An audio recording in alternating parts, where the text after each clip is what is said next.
Thanksgiving. Right before the prayer, my stepmother lunged, digging her nails into my arm in front of the whole family. My wealthy grandfather just leaned close, whispering, "She's not staying." The room went silent. I thought it was just a threat. It was actually the signal, the start of a plan prepared for months. From that moment, every lie, every photo that had cropped me out, began to burn right there on the dinner table. My name is Marina Holt. I am, at this moment, just shy of 30 years old, and I'm sitting in a room that was built to silence people like me. The Great Hall at the Beaumont Estate is an exercise in casual oppression. It is not just a dining room, it is a redwood cathedral to my grandfather's power. The table itself is a single, polished slab of reclaimed wood that stretches on for what feels like a mile. Set tonight for 24 guests, 24 seats, heavy linen napkins the color of old ivory, and enough custom-stamped Beaumont silver to ransom a king. The air smells of expensive pine garlands, slow-roasted turkey, and the faint, acidic tang of wine that has not even been bottled yet, wafting up from the cellars below. This is Sonoma. This is the Beaumont legacy. This is my prison and, if all goes well, my proving ground. My eyes are good at this. I record everything. The way the candlelight catches the diamond on my aunt's fourth finger, the nervous tick in my cousin's jaw, the precise number of seconds a server pauses before refilling a water glass. This is not a family dinner. It is a quarterly review where everyone is failing. At the head of the table, framed by a floor-to-ceiling window overlooking the darkening valley, sits Arthur Beaumont, my grandfather, a genuine, self-made wine billionaire. His hands, gnarled from decades of work that was once physical and is now purely financial, rest on the table. One hand is on his glass. The other grips the carved head of his walnut cane, which leans against his chair like a loyal soldier. He is the beginning and the end of this family. His silence is heavier than any speech. Then, they enter. The performance begins. Vivian, my stepmother, glides in. She has been my father's wife for 15 years, and in that time, she has mastered the art of smiling while gutting you. Her dress is crimson, a slash of hostile color in the room's earthy tones. Her smile is bright, cold, and aimed at everyone but me. She walks with a practiced ease, a queen surveying a territory she stole but is convinced she built. Behind her, her shadow, my stepsister, Sable. Sable is a product of her time, which is to say, her entire life is content. Her phone is already in her hand, held low, the screen glowing. She is clever. I will give her that. She is not rudely filming the family. She is capturing the holiday ambiance for her 20,000 followers. She is live streaming, a subtle, constant broadcast that turns all of us into unwilling extras in her narrative. She pans across the table, her smile softer than her mother's, but with the same vacant chill. I feel the familiar tightening in my chest, the old instinct to shrink, to make myself small. I would hunch my shoulders, stare at my plate, and pray to be overlooked. Not tonight. I sit straight. I meet Vivian's gaze as she takes her seat opposite me. I meet Sable's as the phone's lens sweeps past. I am here. I am Marina Holt, and my presence is a problem they have failed to solve. The room settles. The murmur of polite, meaningless conversation dies. My grandfather, Arthur, clears his throat. It is time. The annual Thanksgiving prayer. The one moment of forced piety before the bourbon and the bitterness are served. We all turn our heads toward him. The servers freeze against the walls. The house holds its breath. And that is when Vivian moves. It is not a slow burn. It is a strike. Fast. Calculated. She leans forward, as if to adjust the centerpiece of white roses. But her arm shoots across the table, her hand closing on my wrist. Her fingers are like talons, thin and strong. Her nails, filed to perfect ovals, dig into my skin. It is not a casual touch. It is a grip of ownership and warning. I smell her perfume, something expensive and sharp, like crushed gardenias and ammonia. She leans in, her cold smile still playing on her lips for the benefit of the family, but her eyes, locked on mine, are dead. She whispers, the words meant only for me, a blade of ice in the warm room. You are only a guest today. The pain is sharp, a burning sting, but I am anchored to this chair. I am a stone. Around us, the illusion of family shatters in tiny, imperceptible ways. A knife clatters against porcelain. My aunt inhales sharply. A tiny gasp she immediately smothers. Someone, a cousin, gives a short, choked, desperate laugh, as if Vivian has just made a terribly clever joke. And I see it, on the far wall, high in the corner where the redwood beams meet, a small, discreet security camera. A tiny red light is on. It has been on this whole time. Arthur's private security. He misses nothing. Vivian's words hang in the air between us. A guest, not family, an intruder, a temporary inconvenience. Then, from the head of the table, a slight movement. My grandfather, Arthur, has not turned his head. He is still looking forward, as if preparing his thoughts for grace, but he leans, just an inch, his entire body tilting toward me. His chair does not even creak. His voice is not a whisper. It is lower than that. It is the rumble of the earth, the sound of tectonic plates shifting. It is meant for me, and only for me, and it cuts through Vivian's venom like a hot wire. She's not staying. The words land. I feel them in my teeth. Vivian, on the other side of the table, feels the shift in the air and her grip tightens on my wrist. A final, punitive squeeze before she retracts her hand. I do not pull away. I do not rub my arm. I leave my hand, palm down, on the ivory linen. I stare at the marks, 4 perfect, crescent-shaped divots in my skin, already blooming red, turning purple at the edges. One has broken the skin, a tiny pinprick of blood. I memorize them, the spacing, the depth, the sting. This is not an insult. This is evidence. This is the activation code. Across from me, Sable is at work. Her phone is now propped up, nestled cleverly behind a large wicker basket of sourdough bread. The camera is angled perfectly. She is, I am certain, typing a snarky, passive-aggressive caption beneath the live feed. Something about tense family moments, or some people just do not appreciate tradition. She has no idea what she is truly documenting. She thinks she is scoring points in her petty social media war. She is, in fact, corroborating my affidavit. The tension in the room is now thick enough to cut. Everyone is staring at their plates, at the ceiling, at the wine glasses, anywhere but at me, at Vivian, or at Arthur. The silence stretches, taut and brittle. It is broken by a sound from the side of the room, a rattle. The large sliding glass door that leads to the terrace shivers in its track. The catering team, sensing the storm, is attempting to move, to clear the first course plates before the prayer that never began. They move with practiced, invisible efficiency. Except for one. A man steps through the doorway behind the servers. He is not one of them. The servers wear the Beaumont uniform. Black trousers, white shirts, gray aprons. This man wears a dark suit, not an expensive suit, not a tailored suit, but a functional one. It is thick. His shoes are black, rubber-soled, and make no sound. He is not carrying a tray. He is carrying a heavy leather document folio. He steps just inside the room, his back to the wall, and he waits. He does not look at the food. He does not look at the decor. His eyes scan the table, identifying each face. He finds Arthur.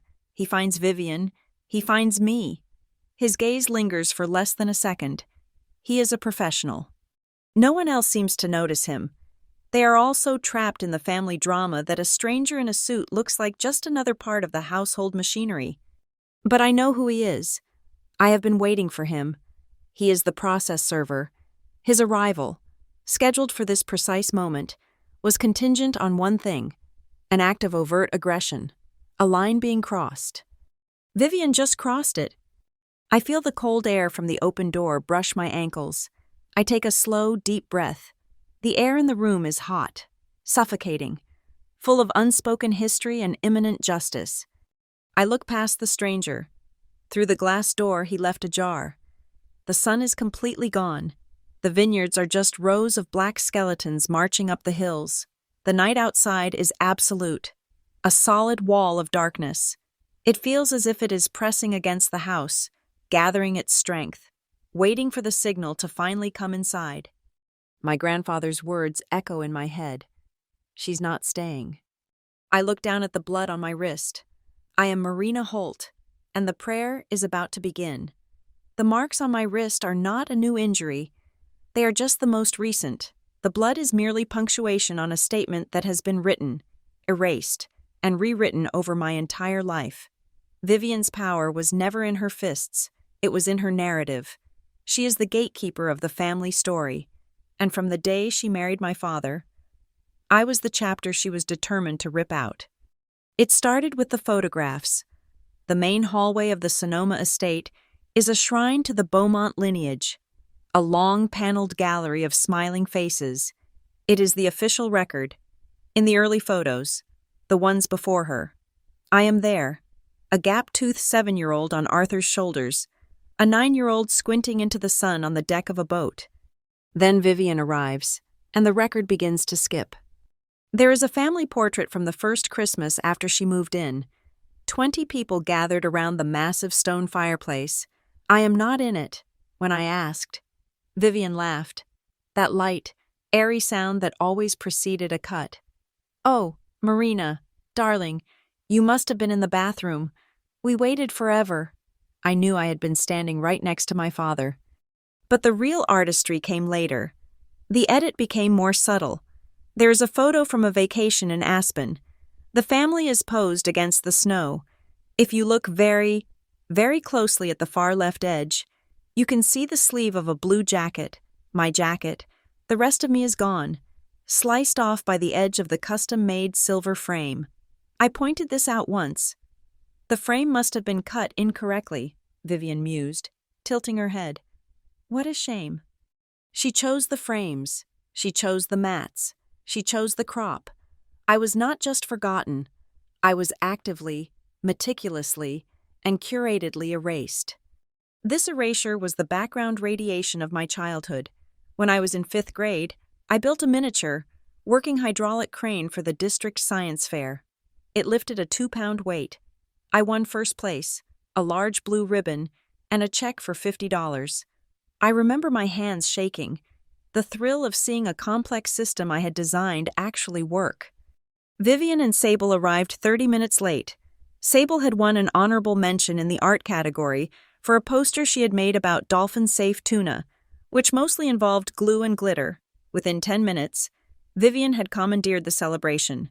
She waved down the local news photographer to take a picture of Sable, a budding activist, holding her pink ribbon. My crane sat in the corner, holding its 2-pound weight, unseen. The narrative of the day became Sable's first big win. My victory was a footnote, an inconvenience that diluted her daughter's spotlight. Vivian was the filter through which all family news passed. She did not just report events. She interpreted them, packaged them, and delivered the version that best served her.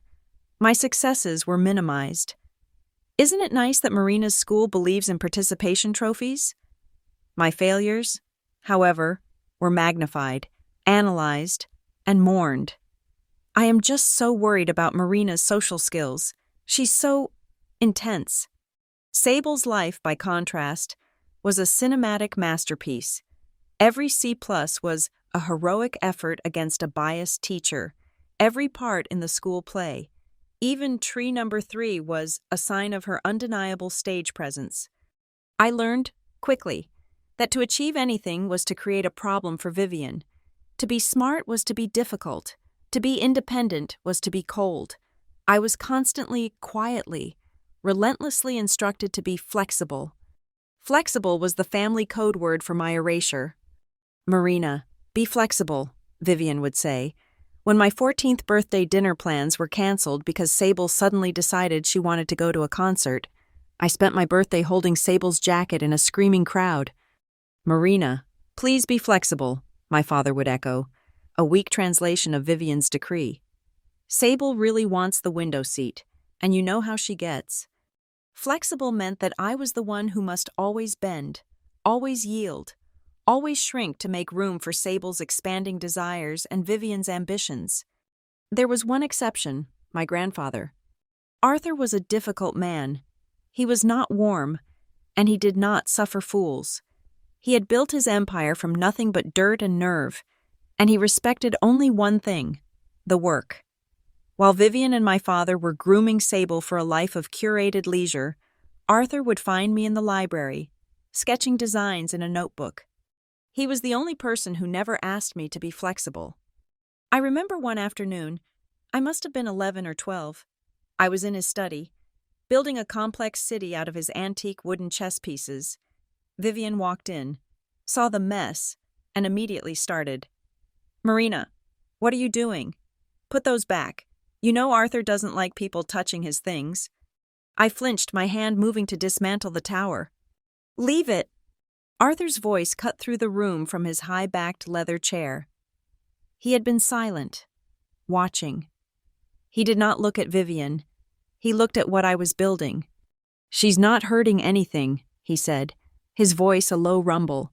He pointed a gnarled finger at the board. "Why did you put the bishop there?" "It's a buttress," I explained, my voice small. "The knight is too heavy, so the bishop is supporting its weight." Vivian stood there, her mouth a thin line, made irrelevant. Arthur nodded slowly. "A buttress." He looked back at me, his gaze sharp, analytical. He was not praising me, he was assessing me. "Good. What are you building next?"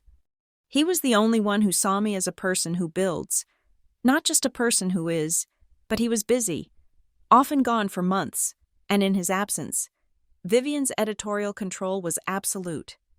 The pattern solidified. The accidental omissions became brazen. I sent the family the invitation to my high school graduation, where I was valedictorian. They missed it.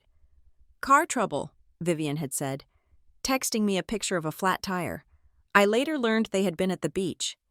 The worst was college graduation. I graduated summa cum laude in engineering. I sent the date 6 months in advance. I emailed reminders. I called. The day came. I sat through the ceremony, scanning the crowd, knowing they were not there. The seat I had saved remained empty. The email arrived 2 days later. "Oh, Marina, darling," Vivian wrote. The email sent from my father's account. "We are just heartsick. The dates got completely confused, and we had already booked a non-refundable wellness weekend for Sable. You know how stressed she's been. We are so proud of you. We will celebrate when you get home." I did not go home. I sat in my empty apartment, and I called. I do not remember what I said. I only remember the anger, the frustration, the hot, useless tears. I remember asking why. Vivian's voice on the other end of the line was not apologetic. It was not defensive. It was cold. It was the sound of a steel door closing. "Marina, I am going to stop you right there," she said, her tone perfectly level. "You are an adult now.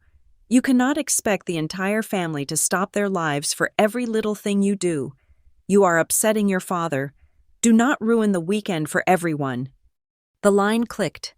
She had hung up. Ruin the weekend, my graduation, my 4 years of work, was a little thing. My pain was an inconvenience. My reaction was a disruption. The tears stopped. It was as if a switch had been thrown. I realized, in that cold, silent apartment, that my grandfather was right. Truth doesn't need to scream. Screaming was what they expected. Screaming was weakness. Screaming was messy. I went out and bought a small, black, hard-bound notebook and a set of lead pencils. I went back to my apartment and I started to write. I wrote the date of the graduation, the date of the email, the exact phrase. "Do not ruin the weekend for everyone." I cross-referenced the flat tire from my high school graduation with the credit card statement I'd seen for a hotel in Malibu. I wrote down the wellness weekend and the name of the resort. I learned to be silent, but my silence was no longer passive. It was not the silence of a victim. It was the silence of a watchman. It was the silence of a stenographer. I recorded every slight, every accidental omission, every gaslit excuse, not with emotion, but as data, dates, times, locations, direct quotes. My little black book was my truth. It was quiet, it was patient, and it was unforgiving. This new, quiet focus changed my life. I stopped trying to be seen by them. I stopped needing their validation. I poured all the intensity they found so difficult into my work. I built. 1 year before this Thanksgiving, I was recruited by a firm called Solace Dynamics. My title is Head of Operations. It is a deceptively simple title. Solace Dynamics is a discrete organization. We handle high-level supply chain logistics, corporate risk assessment, and data integrity. My job is to find the weak link in a system. My job is to analyze patterns, find vulnerabilities, and create strategies that are airtight. My job is to understand, implicitly, the power of a chain of evidence. My job is to value a digital timestamp, an authenticated email, and a verifiable location as the highest forms of truth. Vivian thought she was teaching me to be invisible. She was, in fact, teaching me to be a hunter. She taught me that the person who controls the documentation controls the narrative. She just never imagined I would get better at it than her. I look at the red marks on my wrist, the tiny bead of blood. I see the process server by the door. I see the red light of the camera on the wall. I see Sable's phone, still propped against the breadbasket, still streaming. Vivian, the master editor, has just provided the inciting incident. She has, in front of witnesses, with 3 separate recording devices, time-stamped her own aggression. The girl with the black notebook is now the head of operations, and the weekend is just beginning. My name is Marina Holt, but in the world my family inhabits, I am a ghost. To Vivian and Sable, I am a necessary embarrassment. I am the drab, functional, slightly too intense daughter from the first marriage, the one who works for a living, but not in a glamorous way, in their minds. I am an operations manager at a logistics firm, a title that, to them, conjures images of fluorescent lighting, beige cubicles, and spreadsheets about shipping manifests. They picture me organizing pallets in a warehouse. They think I am a failure to launch, a satellite stuck in a low gray orbit. They are not entirely wrong about the spreadsheets, but my spreadsheets do not track pallets. They track vulnerabilities. Solace Dynamics is not a shipping company. We are a ghost in the machine. We find gaps in security, data, and infrastructure that our clients, corporations, governments, did not know they had. My job is to find the weak link in a system. My job is to analyze patterns, find vulnerabilities, and create strategies that are airtight. My team, the one I built from the ground up, just secured a 9-figure federal contract to restructure the data integrity protocols for critical energy infrastructure. I signed the final implementation order 3 weeks ago. While Sable was live streaming her unboxing of a gifted designer handbag, I was in a secure video conference ensuring the electrical grid was protected from foreign interference. The victory was quiet. No press release, no champagne, no social media post, just a confirmation code and the silent hum of the servers. My loft in Mendocino is my sanctuary. It is spare, minimalist, and overlooks the gray noise of the Pacific. Vivian, who visited once and declared it post-industrial sadness, would be horrified by the main wall. It is covered in what she would call messy abstract art. They are not art. They are my work. They are 6-foot-tall printouts of supply chain maps, data flow charts, and network architecture. Red lines indicate stress points. Blue lines show secure pathways. Black nodes represent potential failures. To me, they are beautiful. They are systems. They are the truth. 2 years ago, using the returns from an algorithm I designed in my spare time, I bought the old cannery on the south side of town. It was a rust bucket, a skeleton of corrugated steel and broken glass. Vivian heard about it through the family grapevine and assumed I was destitute, reduced to playing squatter in an industrial ruin. I never corrected her. I did not tear it down. I restored it. I stabilized the foundation, replaced the roof, and installed floor-to-ceiling glass where the loading bays used to be. The main floor is now a massive, open-plan community art space and workshop, with welding stations, kilns, and woodworking tools. The upper level, where the administrative offices used to rot, now houses the Holt-Patterson Grant. It is a scholarship fund I co-founded, anonymously, for young women in Northern California entering STEM fields. It pays for 4 years of tuition, plus books and a living stipend. We just funded our 6th cohort. There is no plaque with my name. Marina Holt does not appear on the grant paperwork or the building's deed. The workshop is managed by a nonprofit. The grant is administered by a trust. I am not building an empire for my ego. I am building infrastructure. My anonymity held for almost a year, until Arthur's quarterly golf game. His standing partner for 2 decades is Elliot Crane, the sharpest trust and estate lawyer north of San Francisco. Elliot also happens to be the executor for the Holt-Patterson Grant. Arthur, as I learned later, had been complaining about the leeches in the family, about people who only knew how to take, not how to build. Elliot, a man who values precision, listened patiently. At the 17th hole, he mentioned a new local STEM grant, impressed by its structure. "Brilliantly organized," Elliot said, tapping his cigar.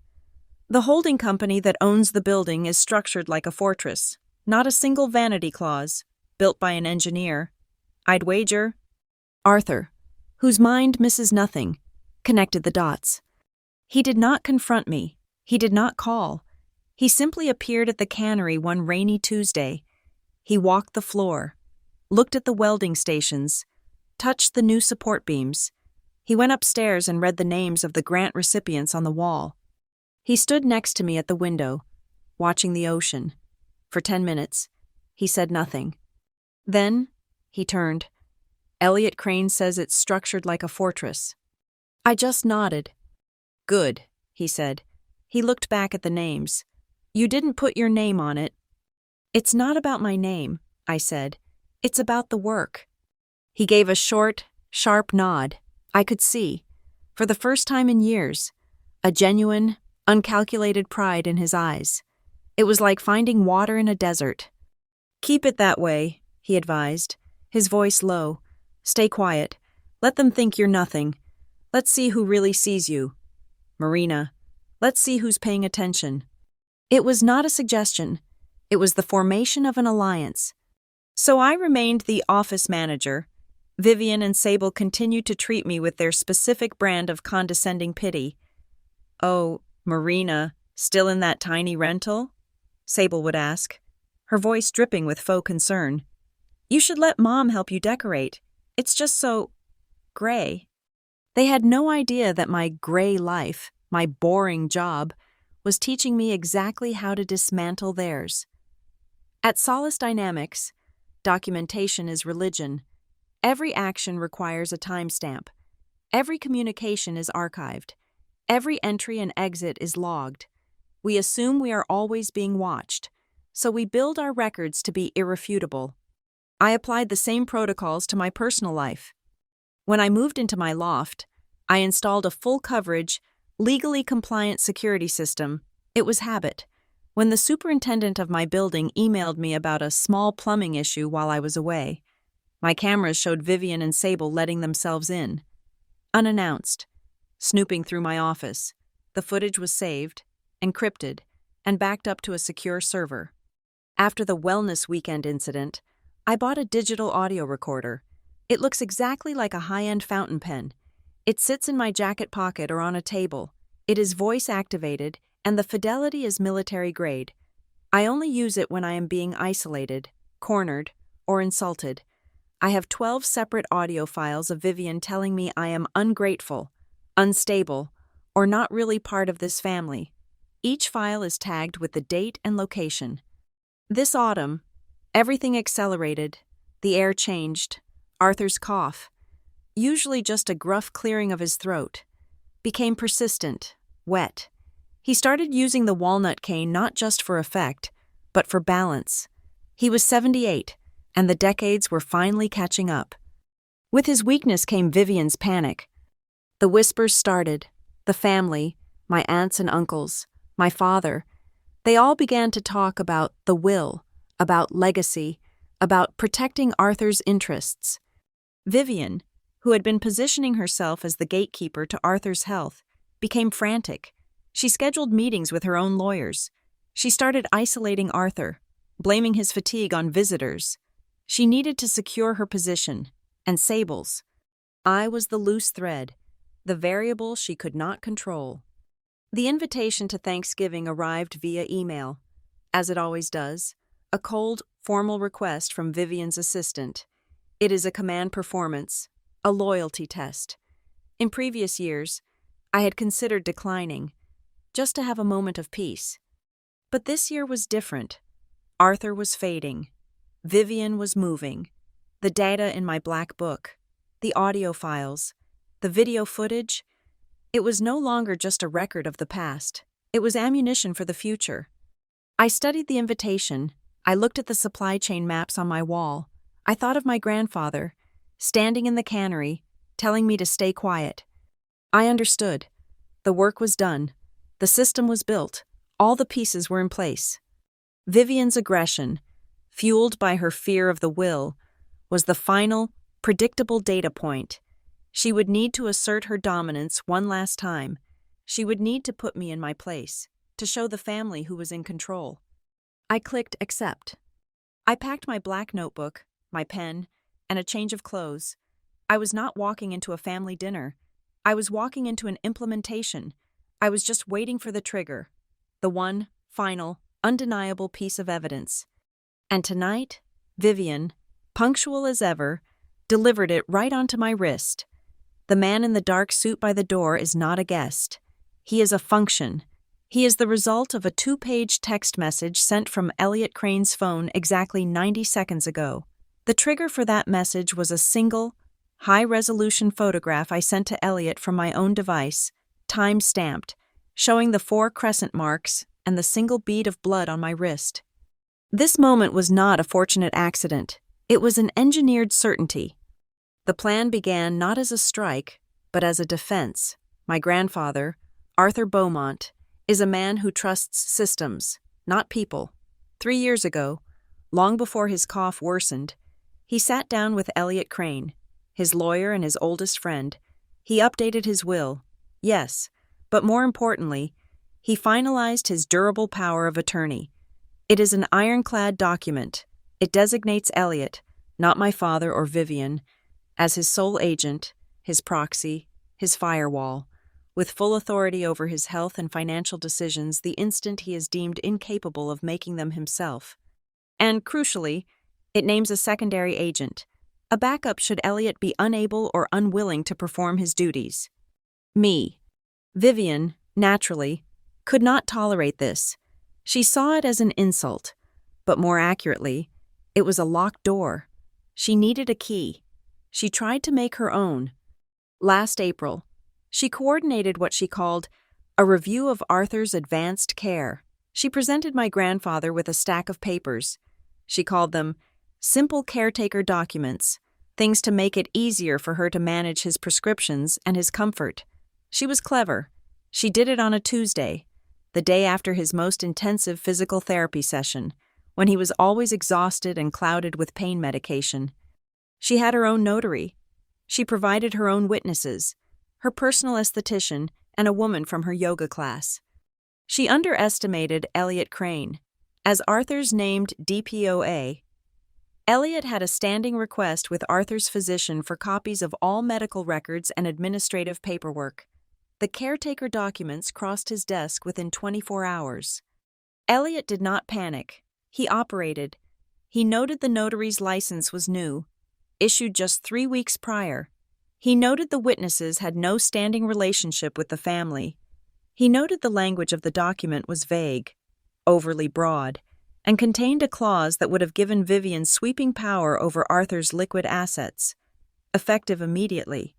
He cross-referenced the time of the signing with Arthur's medical chart. Arthur had been administered a heavy sedative, prescribed by a new holistic doctor Vivian had found, just 1 hour before the notary arrived. Elliot filed the document, along with the doctor's chart, under a new case file he labeled Undue Influence. He did not challenge it in court. Not yet. He told Arthur, "We wait. A desperate person always makes a second, bigger mistake." That is when Arthur called me, not at the house, but on my private line at Solace Dynamics. He did not ask how I was. He did not waste time. "Elliot has a file," he said, his voice quiet. "I want you to build on it. I want you to use that machine you run. I want you to look at my house, Marina, look at it like it's a hostile system." And so I did. My team at Solace Dynamics is the best. They see patterns in noise. I assigned my top analyst, a quiet genius named Kenji, to the project. We treated the Beaumont Family Fund as a corporate client with a suspected internal breach. We started with the timeline. Vivian's official management of Arthur's care began 7 months ago. We pulled every receipt, every credit card statement, every bank transfer she had authorized since. We built a data map, cross-referencing her expenditures with geotagged locations from Sable's incessant, public social media posts. The first layer was simple, almost insulting. On July 10th, there was a charge for $22,000 labeled Specialized Therapeutic Equipment. On that same day, Sable posted a photo of her and Vivian at a luxury car dealership, celebrating Sable's new convertible. The second layer was more complex. Vivian was spending heavily on medical consultations. But the payments were not going to doctors. They were going to interior designers, landscapers, and caterers for parties she was throwing, while claiming Arthur was too fragile for visitors. The third layer was the one that mattered. Kenji flagged it on a Monday morning. "This is classic structuring. Marina," he said, his voice tight with the thrill of the hunt. "Look, wire transfers, $9,500, $9,200, $9,700, always under the $10,000 federal reporting threshold, every Tuesday and Friday, for 4 months. The money was moving from the Beaumont Family Fund to a single holding company, a limited liability corporation I had never heard of, Beausun LLC. Vivian's ego was her undoing. She thought the name was a clever blend of Beaumont and sunshine. It took Kenji less than an hour to pierce the corporate veil. Beausun LLC was registered in Delaware, but its business address was a mailbox in Napa. The company's sole managing member, the only person on the paperwork, the signatory on the bank account, was Sable.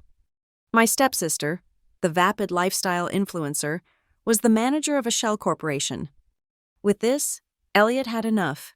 As Arthur's DPOA, he had the authority to act. He requisitioned the full bank statements for Beausun LLC. They had bought a house, a $3 million glass-walled vacation home in Lake Tahoe. They had bought it in cash, siphoned in increments of less than $10,000, laundered through their absurdly named shell company, all under the guise of Arthur's medical care. I presented the findings to Arthur and Elliot in the study.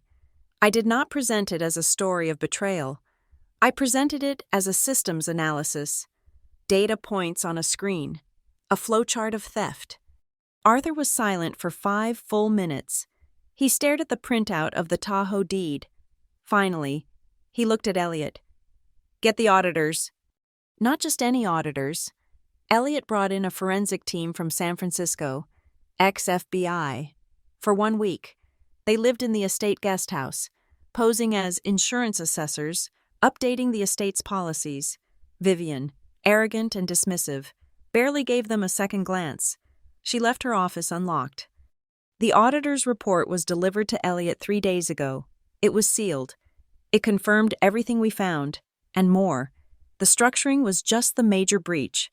They found dozens of smaller ones. Staff bonuses that were wired directly to Vivian's personal offshore account. Vineyard maintenance fees that were In fact, paying the rent on Sable's luxury apartment in the city. The trap was now built. All it needed was a trigger. Elliot explained the law with cold precision. We could file a civil suit for the fraud. But that was slow. It would give Vivian time to fight, to hide assets, to rally the flexible side of the family to her cause. She would paint me as a jealous, grasping child. But, Elliot said, tapping the sealed audit report, we have this, and we have your file. He looked at me. The audio recordings, the footage of her trespassing in your apartment, her history of verbal abuse. She is volatile. He drafted the petition, a request for an emergency, ex parte restraining order, and an immediate temporary asset freeze on Vivian and Sable, pending a full hearing. He would file it on the grounds of elder abuse, financial and, if she provided it, physical. An emergency order needs an emergency. The financial abuse was systemic, but the Tahoe house was already bought. To get a judge to sign an order that would throw her out of the house tonight, without her even being present to defend herself. We needed something overt, something immediate, something that proved she was a clear and present danger to Arthur's person and his estate. She will provide it, Arthur had said, his voice a rasp. It is Thanksgiving. She is terrified of the will. She will see Marina, and she will need to prove she is still the queen. We prepared the logistics. My evidence packet was triplicated, the complete timeline, the bank flowcharts, the Tahoe deed, the audio files of Vivian's threats, the encrypted video from my loft. One copy is with Elliot, one is on a secure server at Solace, the third is in a safety deposit box with instructions to be delivered to the IRS and the district attorney if anything happens to me or Arthur. Elliot scheduled the process server, the quiet man in the dark suit, for 7 p.m. His instructions were to park on the service road, check in with the catering manager as event staff, and await Elliot's signal. The 2 county sheriff's deputies waiting in a cruiser just outside the main stone gates were Arthur's touch. She will get theatrical, Arthur had insisted. This is not for arrest. This is for the theater. They are here on a civil standby call, a request to prevent a breach of the peace. All we needed was the activation code. Vivian, punctual as ever, delivered it, the moment her nails broke my skin. The act was complete. It was physical assault. It was battery. It was committed in the presence of a vulnerable adult. I took the photo. I sent it. The man in the suit now takes one step forward. He is holding the thick leather folio. He is looking at Arthur.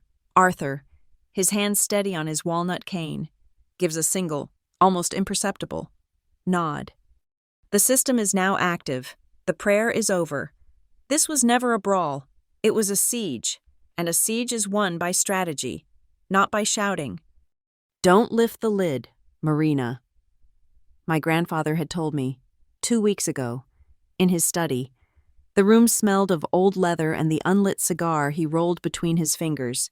You let them see the steam. They know they're being boiled. You turn up the heat slowly, degree by degree. They just think the room is getting warm. By the time they realize it, they're already cooked.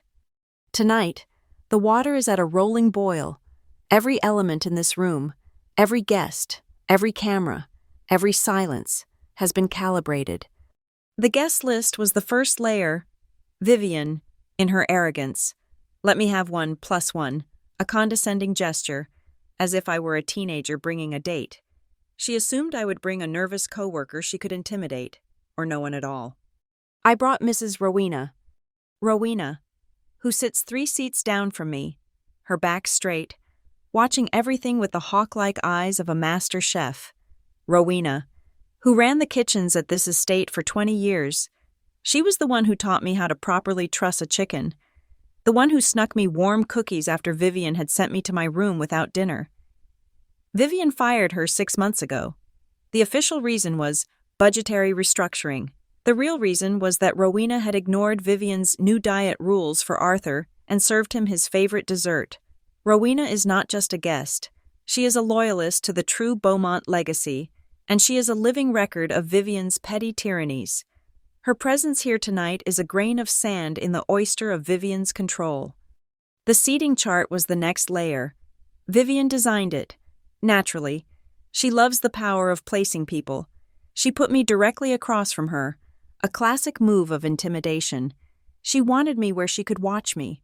She put Arthur at the head, her at the foot, and Sable near the middle, where the light was best for her camera. I made only one suggestion, pass through Arthur's assistant. Perhaps a lower centerpiece this year? The tall ones are so hard to talk over.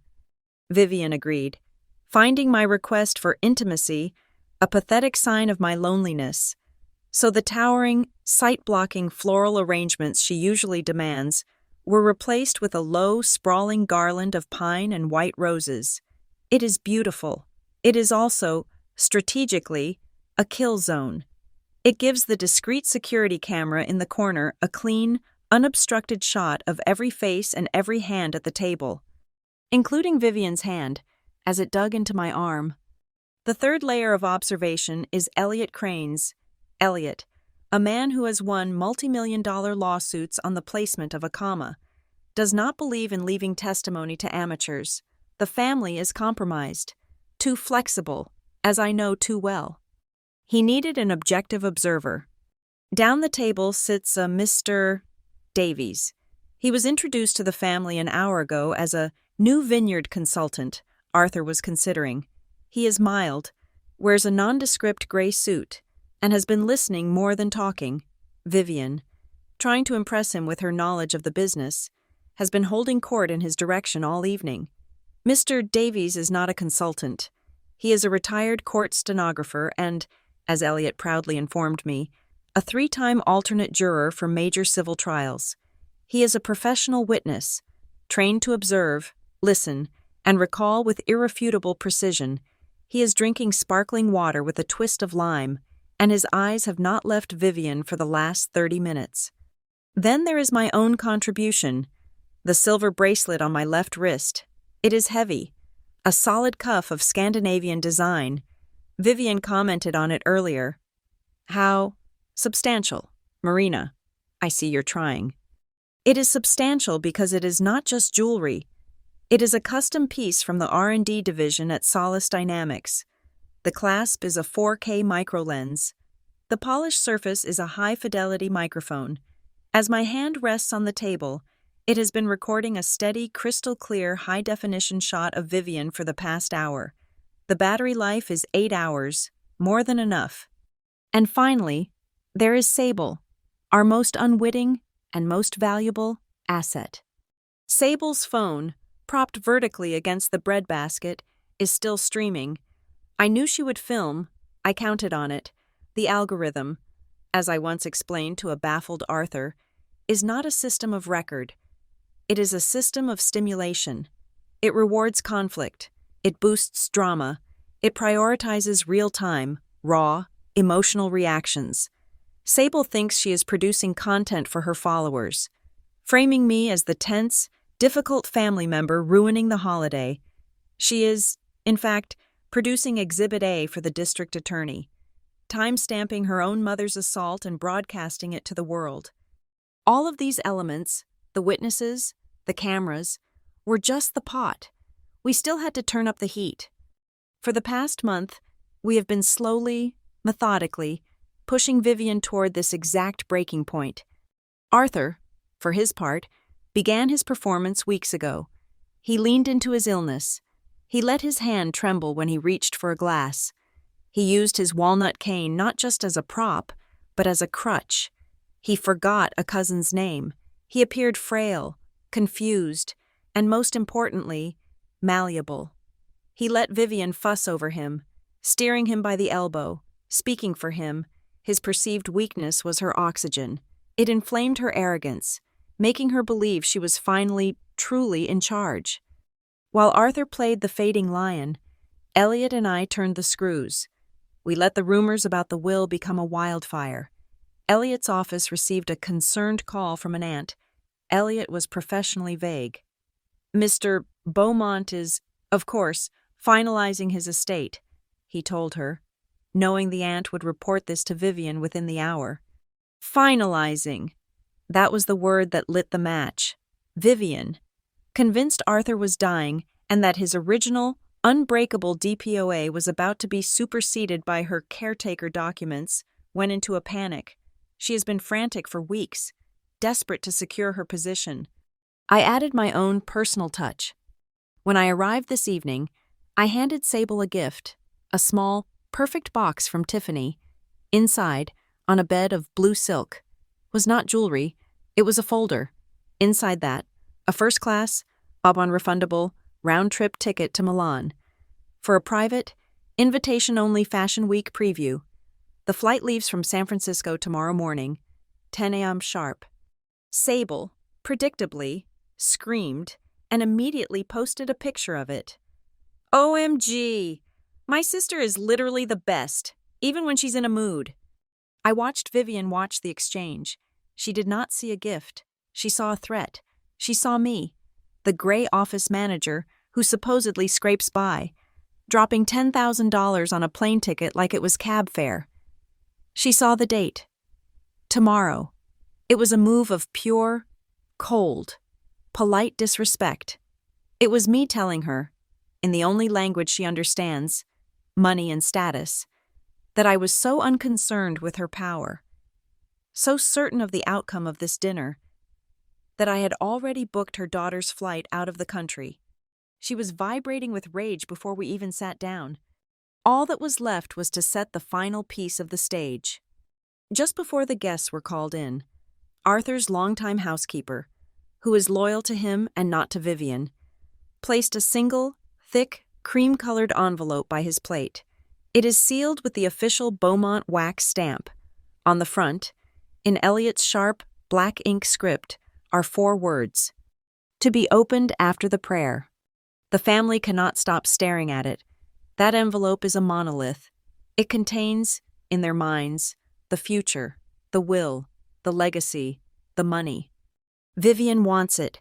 She wants it more than she wants the turkey. She wants it more than she wants air.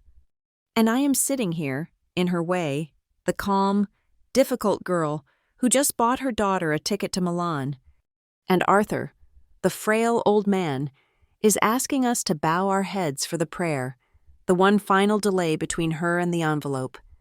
The pressure in the room is unbearable. The pot is boiling over. She is paranoid, enraged, and desperate to reassert her dominance. She leans, she grabs, her nails break the skin. It is the improper touch, the act of violence, the trigger. I look at the blood, a perfect, satisfying ruby on my skin. I look up at Arthur. He leans toward me, the patriarch, the engineer of this entire night. He whispers the words, the signal, the sentence. She's not staying. I nod once, a small, tight gesture of confirmation. The man in the suit by the door, the process server, the first horseman, takes a silent step forward. The show is about to begin. The grip is not a touch. It is a vice.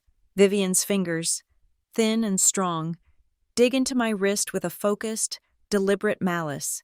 I do not flinch.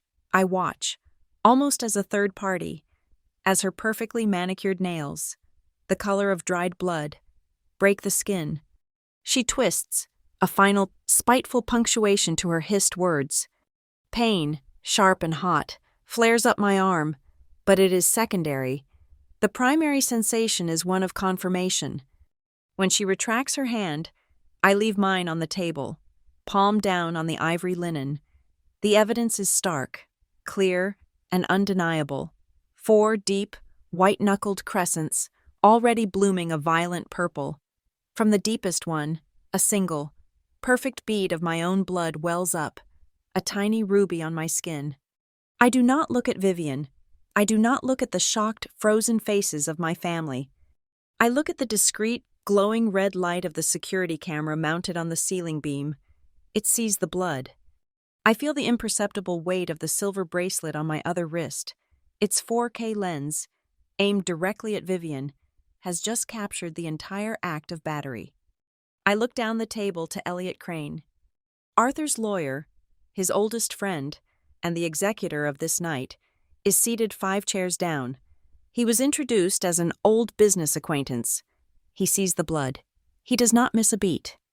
He calmly, deliberately, raises his right hand, fingers held together, as if placing a final, winning bid at an auction. His voice cuts through the stunned silence. It is not loud. It is not angry. It is precise. Violence condition activated. It is a legal term, a phrase of art. It is the sound of a key turning in a very complex, very expensive lock. Under the table, I know he has just pressed a single button on his phone. The signal has been sent. The man in the dark suit, the catering staff, who has been waiting by the glass terrace door, moves. He steps forward with the silent, rubber-soled efficiency I had noted earlier.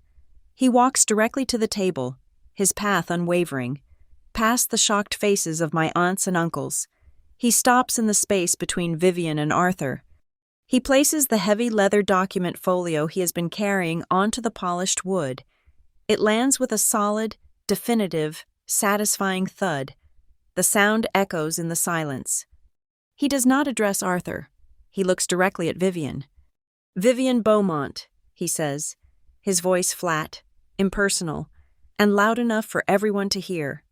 "You have been served." He slides a thick sheaf of documents from the folio. They are stapled. They are official. He places them directly beside her, untouched, gold-rimmed dinner plate. "This is an emergency, ex parte temporary restraining order, and a notice of temporary asset seizure, signed by Judge Alistair Vance of the Sonoma County Superior Court, effective immediately." "What?" Vivian's voice is a choked whisper. She stares at the paper as if it is a coiled snake. "What is this? This is ridiculous. Arthur, tell him to leave." Before my grandfather can answer, the main doors of the great hall swing open. The 2 county sheriff's deputies, the ones I knew were waiting in a cruiser by the stone gates, step inside. They are not here to be aggressive. They are here to be seen. Their uniforms are pressed. Their hands rest lightly on their belts. They are the physical manifestation of civil standby. "Ma'am," the taller of the 2 says, his voice polite, respectful, but absolutely firm. He is addressing Vivian, but his eyes scan the room, noting the exits, the guests, the tension. "Mrs. Beaumont? We've received a call to be present to prevent a potential breach of the peace." He looks at me, a quick professional assessment of the marks on my arm, which I have not moved. He looks back at Vivian. "For everyone's safety," he continues, "we need to separate the parties involved. Ma'am," he says, nodding to me, "would you be willing to step aside with my partner, just so we can get your statement?" "Of course, officer," I say. My voice is steady. I do not move yet. "And Mrs. Beaumont," the officer says, turning his full attention to her, "we'll need you to come with us, just to the foyer, so we can ensure the order is executed peacefully." "A statement?" Vivian's voice is no longer a whisper. It is a shriek. The mask of the elegant hostess has shattered, falling away to reveal the raw, cornered animal underneath. "In my own home? You are serving me? In my home? This is an outrage. Arthur?" As her mother's face contorts, Sable does exactly what I knew she would. She goes for the content. She grabs her phone from its hiding place by the breadbasket. Her fingers, trembling with a mixture of fear and excitement, fumble with the screen. She is trying to capture the drama, to frame her mother as the noble victim of this horrific intrusion. She thrusts the phone forward, aiming it directly at Vivian's face. "Look!" Sable cries, her voice cracking, her influencer instinct taking over. "Look at what they're doing. Look what she is doing to our family." Her camera is a perfect, unflattering, high-definition close-up of Vivian's face, twisted in a mask of rage, disbelief, and dawning terror. But in her panic, she has not stopped the live stream. She has simply reframed it. She is broadcasting her mother's meltdown, the presence of uniformed police officers, and the stack of legal papers on the dinner table, directly to her 20,000 followers. She is, in real time, documenting her own mother being served. "Enough." Arthur's voice, it is not the frail rasp of the man he has been performing for weeks. It is the voice of the man who built this valley from rock and nerve. It is the voice of the billionaire. He strikes the floor with his walnut cane. One single, sharp crack. It is the sound of a judge's gavel. The officers pause. Vivian freezes, her mouth open. Sable's hand wavers, the phone dipping. The prayer was interrupted, Arthur says. His eyes are not confused. They are chips of ice. He looks at the thick, cream-colored envelope by his plate, the one that has held the entire room hostage, the one marked, "To be opened after the prayer." "The prayer," he says, his voice low, "is over." He picks up the envelope. He does not open it. He slides it, with deliberate, slow grace, across the polished wood to Elliot Crane. "Read it." "No!" Vivian lunges, as if to grab it. "Arthur, no! That is private. That is for family." "This," Elliot says, his voice like dry ice, breaking the wax seal with his thumb, "is a family matter." He pulls out the contents. The room deflates. It is not a will. It is a stack of spreadsheets, bound in a professional blue cover. "This," Elliot announces, his voice carrying to every corner of the hall, "is the final report from the forensic audit of the Beaumont Family Fund, conducted by Brightline Audits, and delivered to my office 3 days ago." A collective, strangled gasp. An audit. This is the cannon shot. "It details," Elliot continues, his voice devoid of emotion as he turns the first page, "a systematic and deliberate pattern of embezzlement, specifically, a series of structured cash transfers, all engineered to fall just below the $10,000 federal reporting threshold, funneled to a single, newly created shell corporation." He pauses, letting the words land. A shell corporation named Beau Sun LLC. Sable makes a small sound, like a dying bird. She lowers the phone. She has stopped filming. "The audit tracks," Elliot says. "A total of $3,200,000 diverted from Mr. Beaumont's medical, household, and charitable accounts over the last 4 months alone." The whispering starts, a hiss of snakes in the grass. "3 million?" my aunt whispers. "He said 3? "The funds," Elliot continues, "were coded as specialized therapeutic equipment, advanced cardiology consultations, hospice prepayments, and estate maintenance. According to the transaction records, these funds were, in fact, used for the cash purchase of a $3 million property in Lake Tahoe." He looks up, his gaze finding Vivian. "And a significant inventory of designer handbags, high-end jewelry, and 1 pearl-white convertible sports car." The room implodes. The whispers are now accusations. "The Tahoe house. He said handbags. My God, she told me that car was a vintage gift." Vivian is as white as the linen. "That is a lie. Those are investments. I was protecting his assets. Arthur knew. I was managing everything for him." "Then you will have no objection to the audit," Elliot says, sliding the report back into the envelope. Vivian looks around the table, her eyes frantic, searching for an ally. She finds none. Her gaze lands on me, the source, the cause. "You," she screams, pointing a trembling finger. "You did this. You poisoned him against me. You ungrateful little—" "Ma'am," the officer says, taking a firm step toward her. I hold up my hand. I do not raise my voice. I look at Vivian, and then I look at the family, at their shocked, pale faces. "I just wanted a safe dinner," I say, my voice perfectly calm, perfectly clear. "I just wanted to have one Thanksgiving dinner without being attacked for being here." "Attacked?" Vivian laughs, a high, hysterical, broken sound. "I tapped you.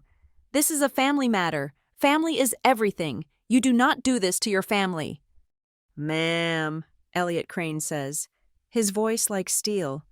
"Assault and battery are matters of legal liability, not family etiquette, and elder fraud," he taps the thick audit report, "is a felony." Sable, finally realizing the live stream has been her own undoing, points her phone at me. her face a mask of tears and rage. She is twisting everything. The media, the press, they always twist things to make us look bad. It is Rowena, the fired chef, my +1, who speaks. She has been silent, watching from her seat. Her voice is deep and resonant, carrying the authority of 20 years in this house. "What press, child?" she says, looking directly at Sable. "That is not an article. That is not the news. That is your own camera. You are the one showing us." Sable's face crumples. She fumbles with the phone and finally, too late, the screen goes black. The clip is already out. It is already mirrored. It is already permanent. A terrible, cold silence falls. It is broken by my uncle, my father's younger brother, a quiet man who has spent 2 decades avoiding conflict.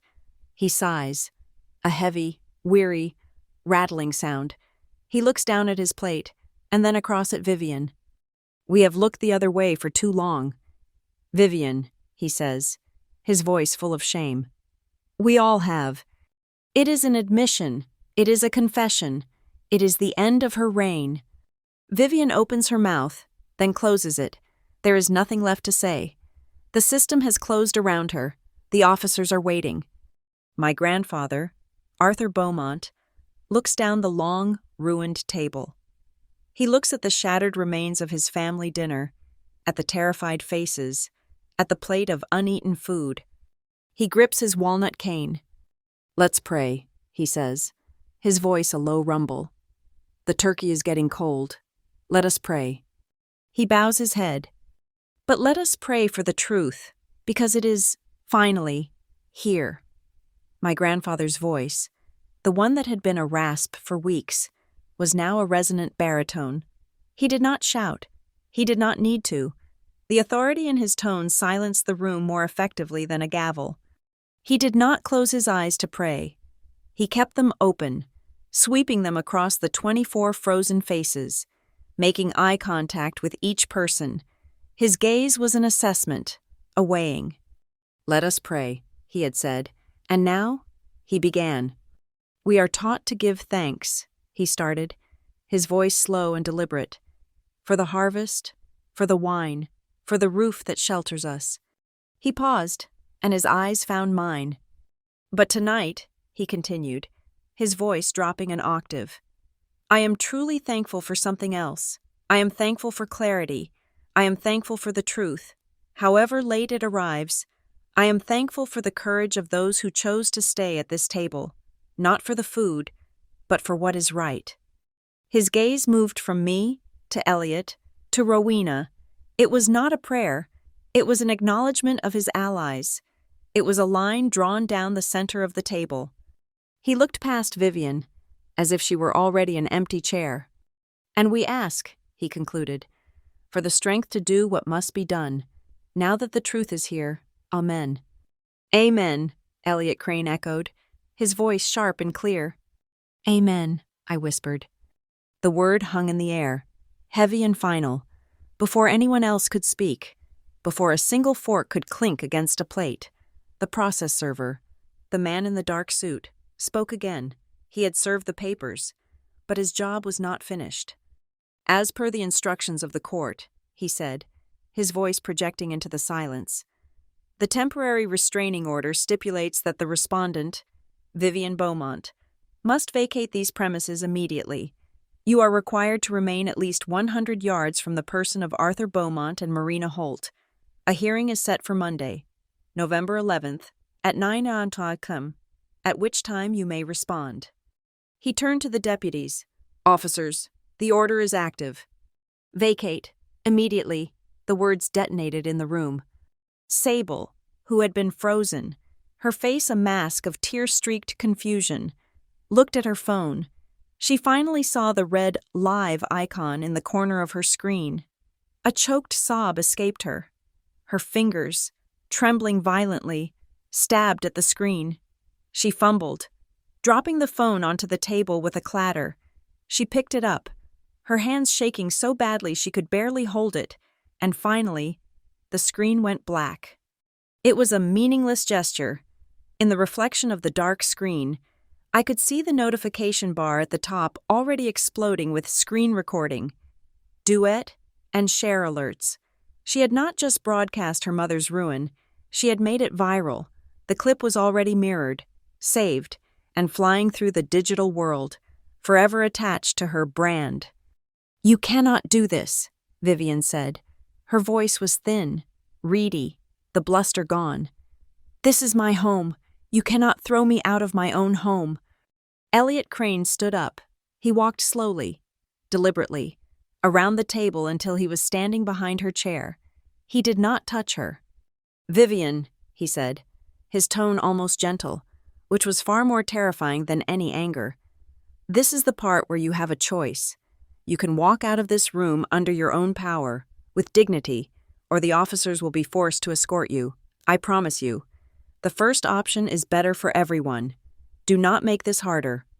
It was a final, cold courtesy, an offer to avoid the spectacle of handcuffs in front of the family that had just heard her exposed as a thief. For a second, I thought she would break, that she would crumple, defeated. But I had underestimated the venom of a cornered narcissist. She straightened her spine, her eyes, which had been darting around the room, narrowed. She focused on Arthur. She reached into the bodice of her crimson dress and pulled out a folded piece of paper. She slapped it onto the table.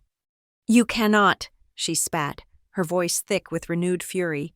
"You cannot throw me out. And he," she jabbed a finger at Elliot, "cannot tell me what to do. I have this." She unfolded the paper. It was a cheap, laminated card, the kind you get from an online print shop.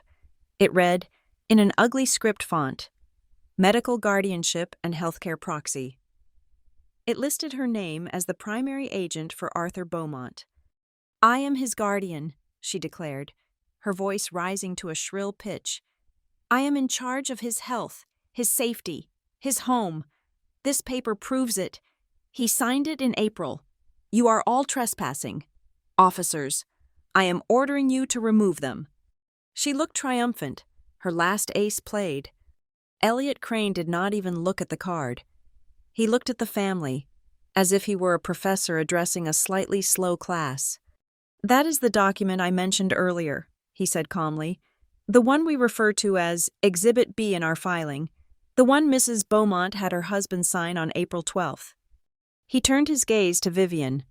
"The one you had him sign at 4:30 in the afternoon, 1 hour after his new holistic physician, a man whose license is currently under review, administered a restricted sedative for anxiety, the one you had notarized by your nail technician, whose notary license was 3 weeks old, the one you had witnessed by your yoga instructor, none of whom, I might add, are present this evening."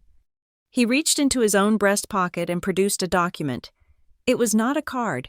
It was thick, crisp, legal-sized paper, bound in a blue signatory cover. "Unfortunately for you, Vivian," Elliot said, "fraud does not supersede a legally executed and properly filed power of attorney." He placed the document on the table in front of me. I did not touch it. I just looked at it. The original, the durable power of attorney that Arthur had signed 3 years ago, in full command of his faculties, witnessed by 2 partners from Elliot's firm, and filed with the county court. The document that named Elliot as agent and me as successor. "That," Elliot said, tapping the blue cover, "is the only document the state of California recognizes. Your card is a prop. This is the law." The silence that followed was different.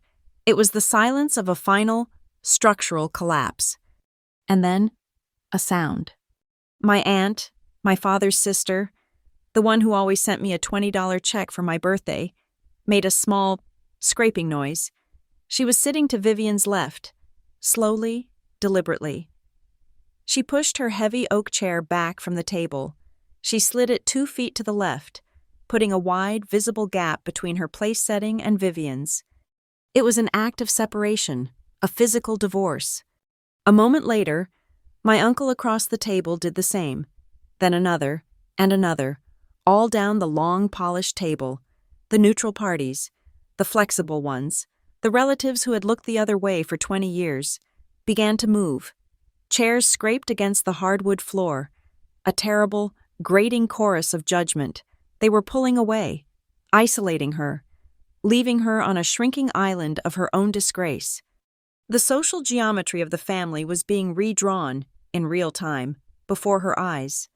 It was in this precise, terrible moment of high drama that the kitchen doors swung open. A young server, oblivious, pushed a gleaming, three-tiered dessert cart into the room. On it sat 6 perfect pumpkin pies, a bowl of whipped cream, and a silver pot of coffee. He was beaming, ready for the applause that always followed the dessert reveal.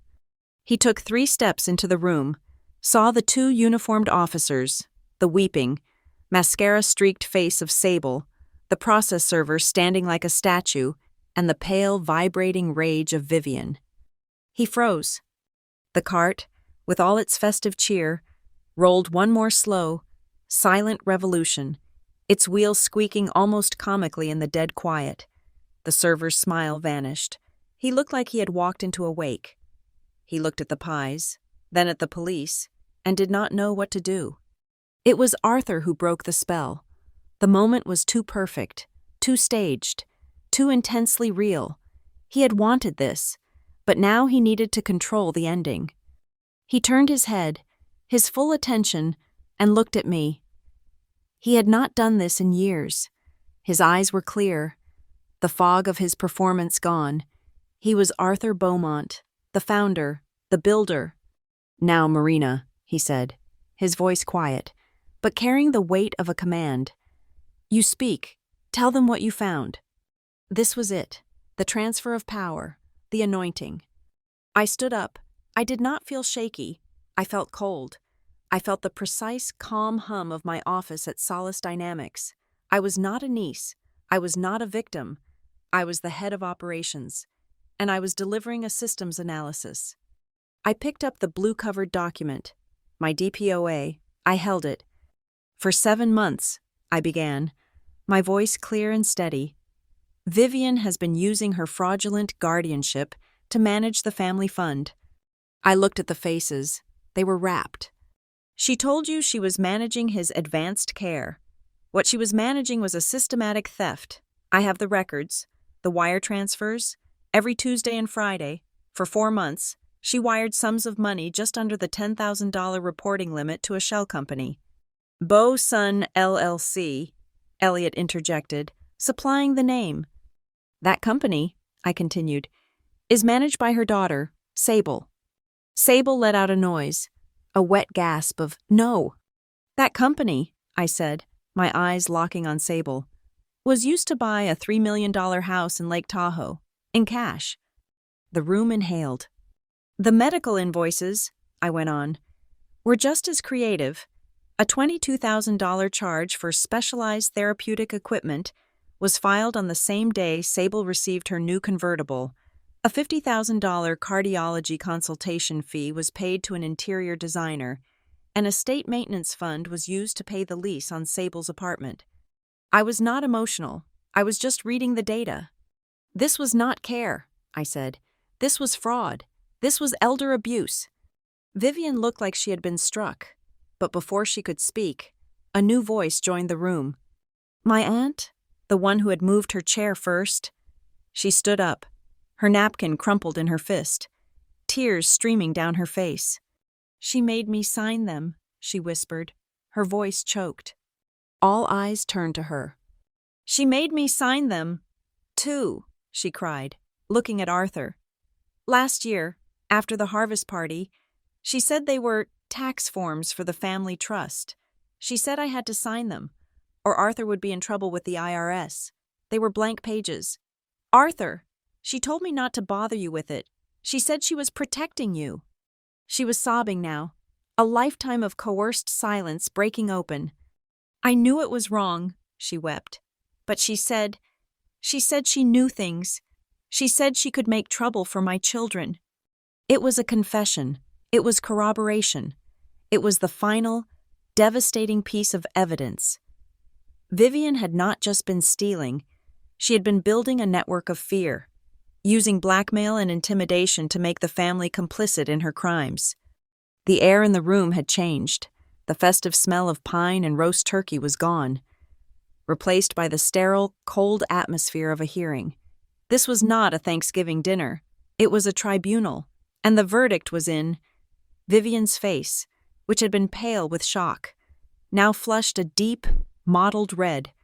The accusation from my aunt, the confession of signing blank pages, had pushed her past reason.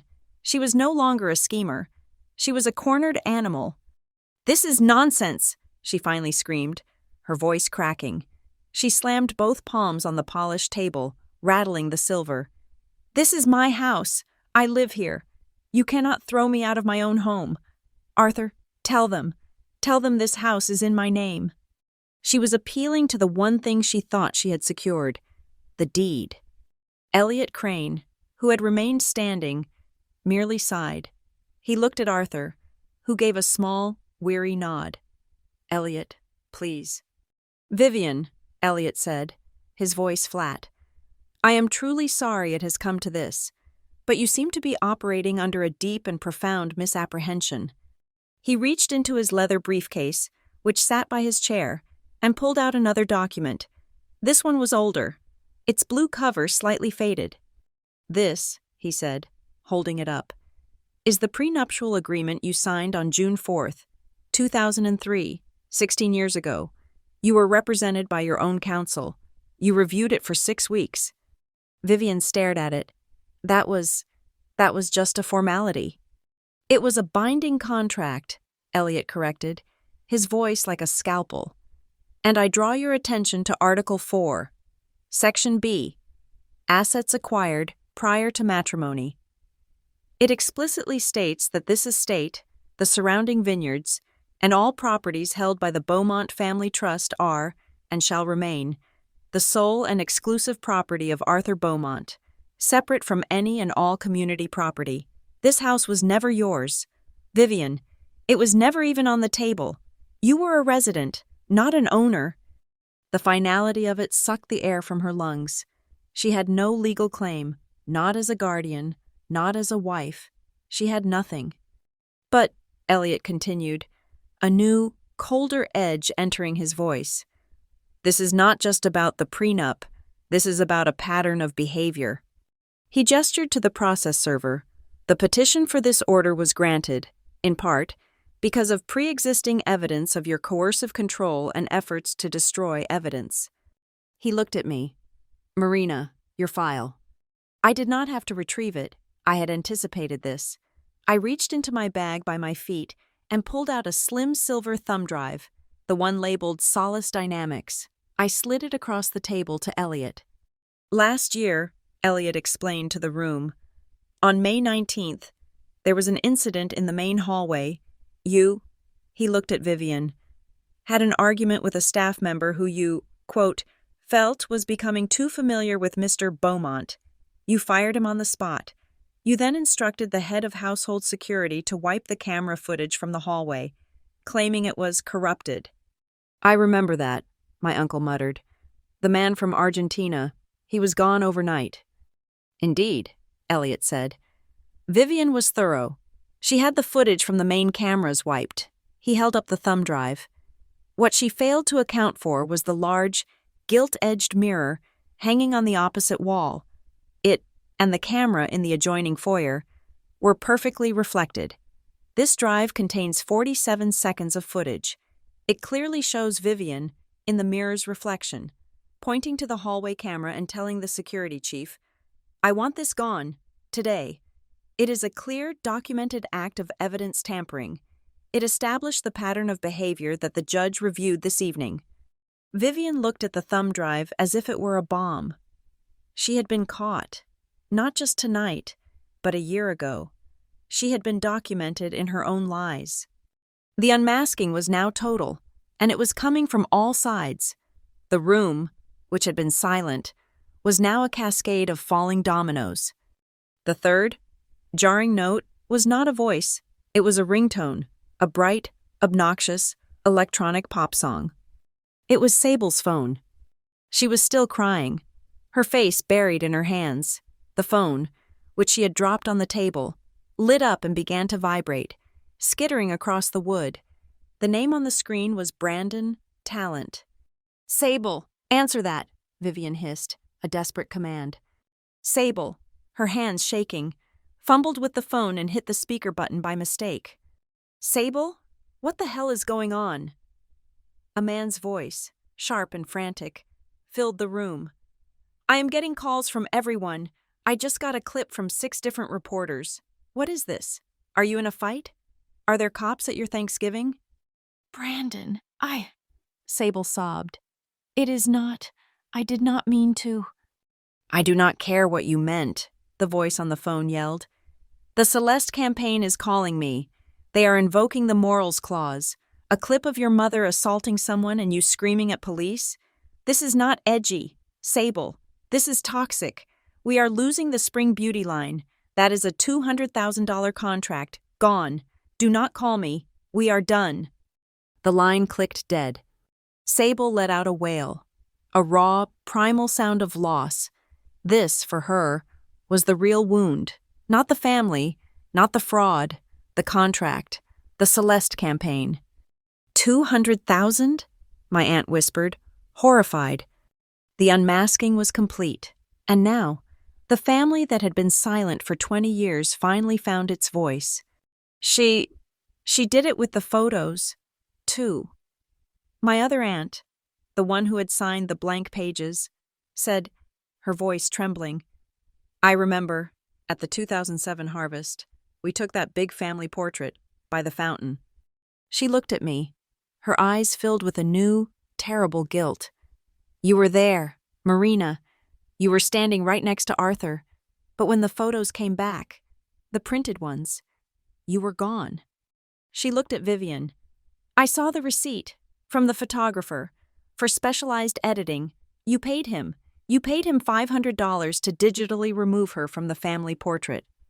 A wave of nausea hit me. I had wondered about that. I had thought I was crazy, that I had imagined being in that photo. To be cut out of a frame is one thing. To be digitally erased from the negative, from the very record of history. I felt the sting in my wrist, the place where her nails had been. It was throbbing. I did not feel triumphant. I did not feel joy. I just felt tired. The fight was over. But the adrenaline was leaving a cold, hollow ache behind. I pushed back my chair, walked to the large sideboard, and opened a drawer. I knew this house, every drawer. I pulled out the household first aid kit. I sat back down, took out a small alcohol wipe, and calmly, methodically, cleaned the 4 bleeding crescent marks. The sting was sharp, clean. I placed a single, sterile gauze patch over the wound. I did not look at anyone.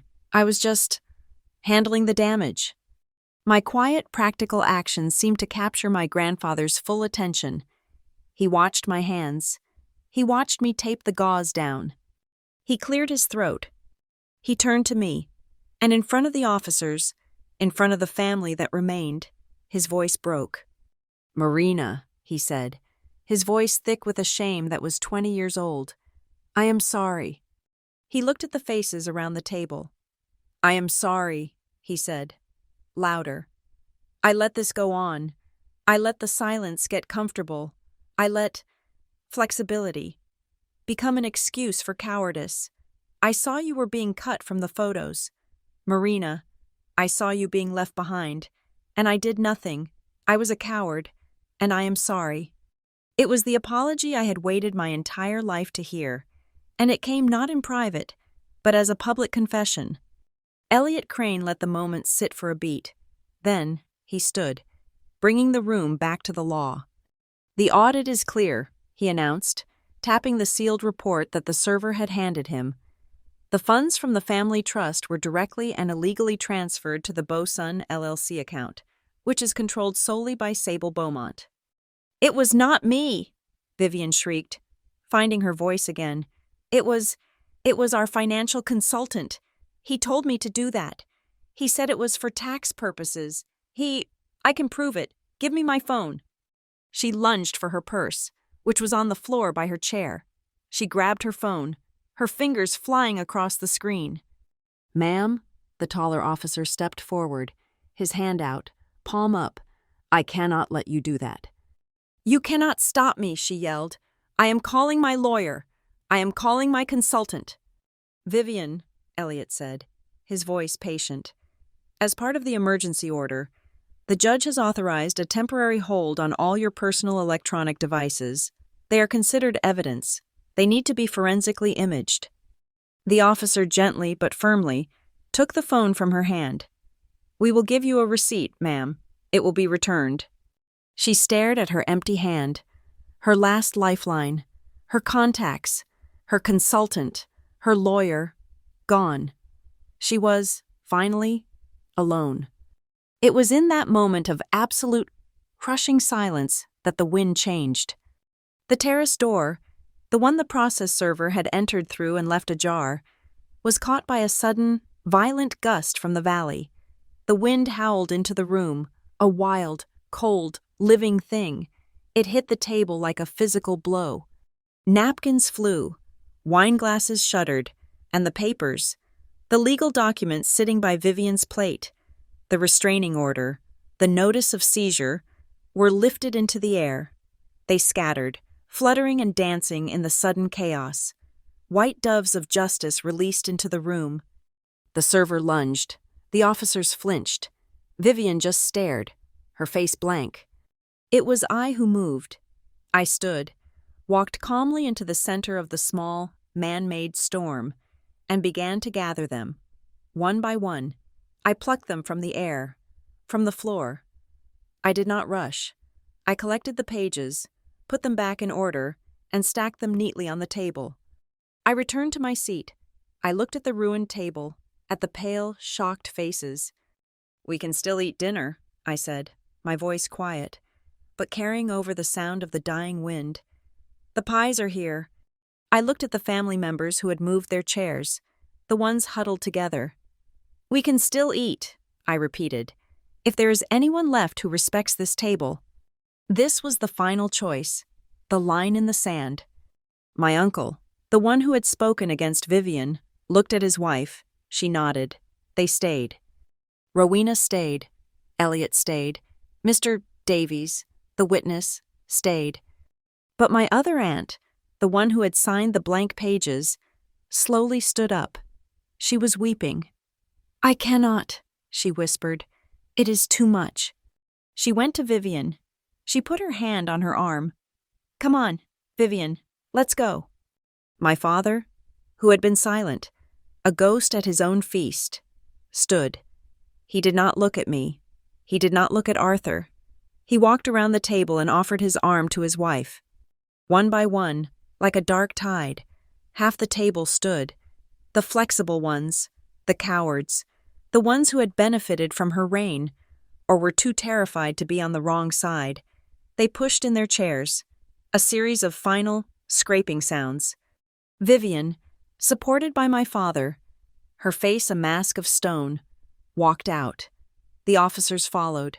Sable, clutching her useless phone, stumbled after them. The rest of the family, a silent, shamed procession, followed her out into the cold night. The great hall, built for 24, now held 8. The room was vast, echoing, and painfully quiet. The server, still frozen by the dessert cart, looked at Arthur. Arthur did not look at the door. He did not look at the empty chairs. He looked at Rowena. Rowena, he said, his voice soft. Forget the pie. Would you please go to the cellar? I think this calls for the 1968, the one we were saving. Rowena, for the first time all night, smiled, a real, warm smile. Yes, Mr. Beaumont, I believe it does. She walked to the sideboard, produced a key, and went to the cellar door. We sat in the silence, listening to the wind outside. A moment later, we heard the unmistakable, soft, deeply satisfying pop of an old cork being drawn. We were not celebrating. We were breathing. The next morning, at precisely 10 o'clock, we were not at the estate. We were in the 40th floor conference room of Elliott Crane's law firm. The contrast was a physical shock. The estate was old wood, stone, pine, and hidden rot. This office was glass, chrome, and pressurized air. It was a sterile, silent box in the sky, with a panoramic view of the San Francisco Bay, which was, this morning, the color of wet steel. They were all there. Vivian and my father had been summoned by Elliot, a legal demand they could not refuse. Vivian wore oversized sunglasses, a futile attempt to hide the ruin of the night before. Her face was puffy from crying, her hands trembling. She clutched a new, smaller handbag, as if it were a life raft. My father sat beside her, a concave man, hollowed out by his own weakness. He would not look at me. Sable was on her other side, a ghost of her digital self. Her face was swollen, her eyes red and raw. She wore no makeup. Her phone was nowhere to be seen. She looked like a child, and for a fleeting second, I felt a tremor of something that might have been pity. My uncle, the one who had stayed, sat with his wife near the end of the table. They looked tired, but resolute. Rowena was there, at my specific invitation. She sat straight-backed in her simple, dark dress, a quiet, dignified presence that outclassed everyone. And at the head of the table, in a perfectly tailored gray suit, sat Arthur. He looked as if he had slept for 12 hours. His eyes were clear. His hand, resting on the polished mahogany, was steady. Elliot Crane entered, carrying a single, thick, leather-bound portfolio. He took his seat opposite Arthur. He did not say good morning. He simply opened the portfolio. "We are convened," he began, his voice amplified by the room's acoustics. "At the request of my client, Mr. Arthur Beaumont, I know there is some confusion as to the purpose of this meeting. Let me be clear. We are not here to read a will." Vivian, who had been clinging to some last, desperate hope, flinched. "Mr. Beaumont is, thankfully, still in complete command of his faculties," Elliot continued. "We are here today to execute a pre-planned and legally binding transfer of control regarding the Beaumont Family Trust." He slid a document, thick and heavy, from the portfolio. "This," he said, tapping its cover, "is not a will. It is a transfer of control agreement, an instrument designed to protect the trust and its assets from internal and external threats." Vivian found her voice, a dry rasp. "This is absurd. I have a lawyer. He is not here. I will not—" "Your lawyer was invited." "Vivian," Elliot said, not unkindly. "He declined to attend. I believe his exact words were that his retainer had not been refreshed. As for this agreement, your presence is a courtesy. Your consent," he added, his voice hardening, "is not, and has never been, required." He turned his attention to the rest of the table. The Beaumont Trust was founded in 1968. Its charter is not just about managing assets, it is about protecting the Beaumont legacy. The charter includes several provisions for an emergency restructuring. Should the legacy, and I quote, "be threatened by malfeasance, gross negligence, or moral hazard from within." He looked at Vivian. "Last night, we established all three?" He turned a page. The charter also contains a specific and, until now, untested clause, Article 9, Section 3, the fiduciary duty of safety. He read from the page. "In the event the primary trustee fails or is unable to protect the physical well-being of a family member from a known internal threat, the controlling interest of the trust may be immediately transferred to a designated successor who has, and I quote, demonstrated a verifiable commitment to the safety of the family and the integrity of the trust." He looked up, first at Arthur, then at me. "Last night, Marina Holt provided irrefutable, time-stamped, and corroborated evidence of an unprovoked physical assault against her person by another family member. She also provided a forensic audit detailing systemic financial fraud. In doing so, she became the sole qualifying party to trigger and to fulfill Article 9, Section 3.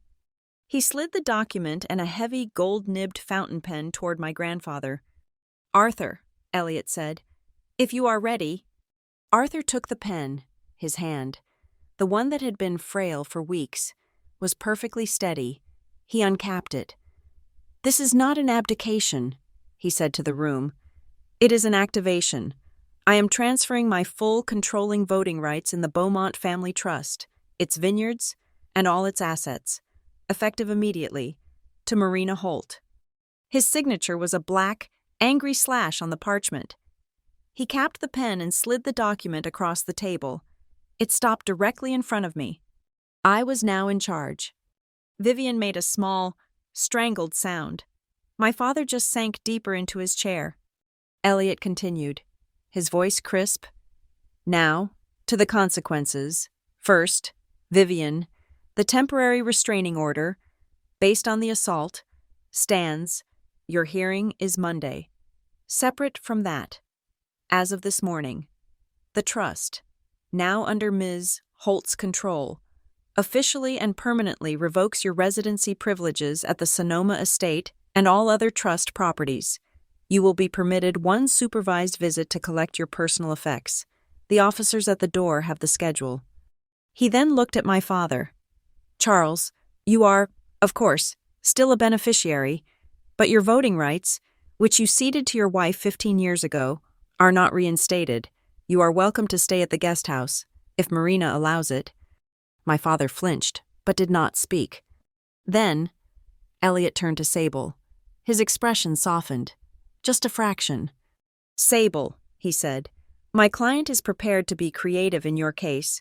Your mother's actions, and your complicity in them, have resulted in a civil liability of, at minimum, $3,200,000, not to mention the loss of your own career.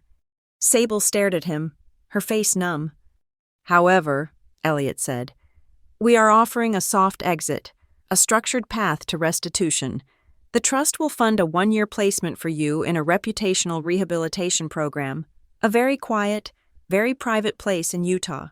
During that time, you will make a full, public, and unreserved apology on all your platforms, admitting your complicity in the fraud, and you will agree to a schedule of restitution to be paid from your future earnings. Do this, Elliot said. And the trust will not pursue criminal charges for your role as manager of Bosun LLC. Decline, and I will have my associates file the complaint with the district attorney before lunch. It was a brilliant move, a cage, painted to look like a life raft. She had no choice.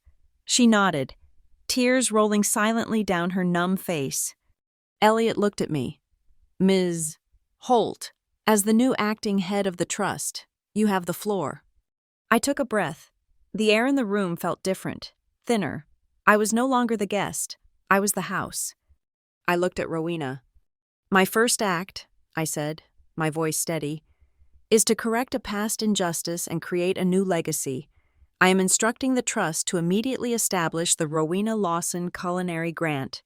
It will be a full 4-year scholarship and seed fund for any graduate of the Sonoma Valley Culinary Program, to be awarded to a chef who demonstrates integrity and a commitment to their craft. It will be funded, in perpetuity, by the assets we are clawing back from the Bosun LLC fraud. Rowena's eyes, which had been so clear, filled with tears. She put a hand to her mouth, nodding, speechless. My second act, I continued, is systemic. It is born from the events of last night. I am creating the Safe Table Fund. It is a new, ring-fenced legal aid and relocation fund, administered by Elliot's firm, for any employee of the Beaumont estate, vineyards, or associated businesses, if any worker, from a harvest hand to a housekeeper, is ever threatened, intimidated, or abused by a member of this family or a guest. This fund will provide them with immediate, independent legal counsel and the resources to find new, safe employment. We will not tolerate a culture of fear, not anymore. I looked at my uncle. He was smiling, a real, tired, genuine smile. Elliot nodded, already making notes. It will be done. Arthur reached for the pen again. He pulled the new amendments toward him. A scholarship and a safety net, he murmured, as if to himself. Good, very good. His hand, which had been steady for his own signature, now trembled. The age, the illness, it was real, but the intent was iron. He signed the charter for the Rowena Grant. He signed the creation of the Safe Table Fund. I did not look at Vivian. I did not need to. Her defeat was total. And frankly, it was no longer my business. She was just a line item in a financial report, a problem that had been solved. Instead, I looked at my uncle, I looked at his wife, I looked at Rowena. These were the ones who had stayed.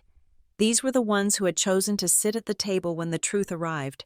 They were my family. The rest were just relatives. Elliot Crane gathered the signed papers.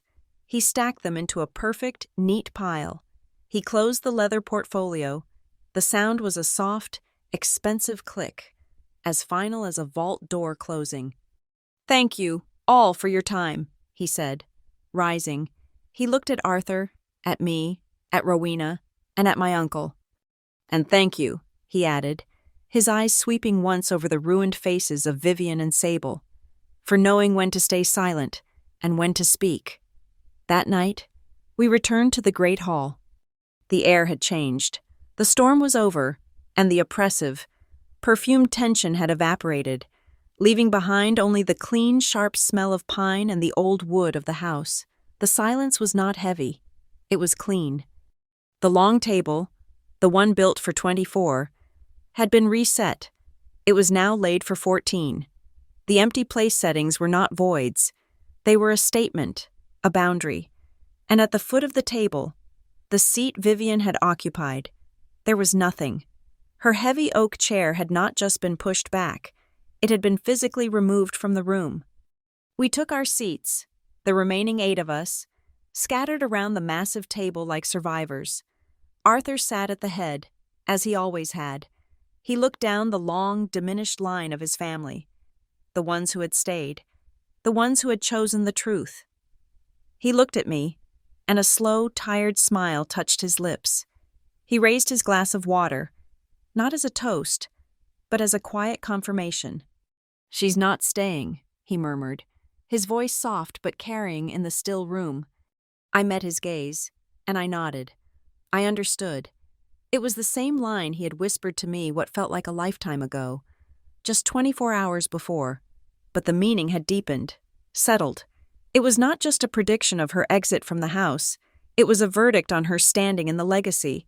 She was not staying in the Beaumont story, her values, her deceit, her version of family. It had no place here. She was not staying. We sat in that quiet for a moment, just breathing, and then we heard it. It was not the polite chime of the doorbell. It was the sound of the great Baha'i heavy front door slamming open, banging against the stone wall of the foyer. We heard footsteps, frantic, clicking, and enraged. We all froze. The doors to the dining hall burst open. It was Vivian. She was alone, my father, the other aunts and uncles. They were gone. They had abandoned her to this one, final, desperate act. She was not the elegant, cold queen of the day before. Her hair was wild. Her eyes were bright and rimmed with red. She was vibrating with a terrifying, synthetic energy. "You cannot," she panted, her voice a raw scrape from a ruined throat. "You will not. You think you have won? You think your little tricks mean anything?" She staggered to the table and threw a piece of paper onto the polished wood. It was thick, cheap cardstock. It looked like it had been printed at a 24-hour copy shop. "I went to a new lawyer," she spat, her eyes locked on Elliot. "This morning, this is a new medical power of attorney. It is dated today, November 10th. It supersedes your old, dusty papers. Elliot, it is new." I had him sign it. Elliot, who had been invited to this quiet dinner, did not even look at the paper. He looked, with an expression of profound weariness, at Arthur. "Arthur," Elliot said gently, "did you sign a new document for Vivian this morning?" My grandfather looked at Vivian, and his face was not angry. It was just an abyss of disappointment. "I signed," he said, his voice clear, "what I believed was a release form for the officer's report from last night's incident. That is what your new lawyer, a man who met me in a parking lot, told me it was." Vivian's face fell, but only for a second. The rage flooded back. "It does not matter what you thought," she shrieked. "It does not matter. You signed it. It is legal. It is new. I am back in control. Vivian, Elliot Crane said. He stood up slowly, the weariness replaced by the cold precision of the lawyer. Desperation is unbecoming. You are correct that a newly executed document could supersede a previous one, if it were valid, and if the original had not been structured to anticipate this exact, pathetic maneuver. Elliot reached into his jacket pocket and pulled out not a document, but a small, slim tablet. You see, he said, when Arthur and I formalized his estate plan 3 years ago, we anticipated a moment when he might be vulnerable, when he might be medicated, or tired, or simply lied to. We anticipated you. He tapped the screen. The tablet lit up, and he turned it to face Vivian. On the screen was a video. It was Arthur, sitting at this very table, but he looked healthier, sharper. He was smiling, his eyes clear. He looked directly into the camera.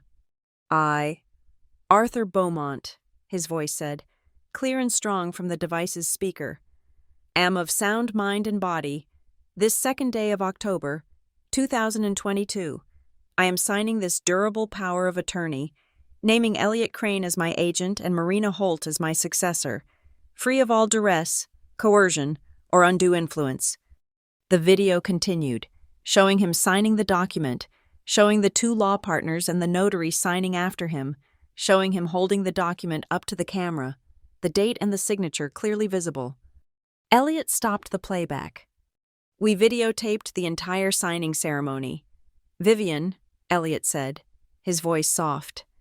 This video, along with the executed document, was filed with the Sonoma County Superior Court 3 years ago. It is a notarized, time-stamped, and verified declaration of intent. It contains a specific clause that invalidates any and all subsequent powers of attorney signed if Mr. Beaumont's physical or mental state is in question, or if they are signed under duress. He gestured to the cheap paper she had thrown on the table. Your document is not a trump card. It is just more fraud. It is Exhibit C for the district attorney. It is worthless. Vivian stared at the tablet. She stared at the image of the healthy, sharp, smiling man she had so badly misjudged. She looked at the real Arthur, old and tired, but resolute. She had lost. She had lost the game 3 years ago and had never even known it. She made no sound. The fight, the wild energy, it all drained out of her, leaving a hollow, empty shell. The 2 sheriff's deputies, who had been waiting in the foyer as a condition of her supervised visit to the guest house, stepped quietly into the room. They did not touch her. Ma'am, the taller one said, his voice not unkind, this is over. You need to leave the property now. We will escort you to the gate. You have the right to an attorney. Please, do not make this any more difficult. She looked once more at the table, at the people, at me. Her eyes were blank. She nodded.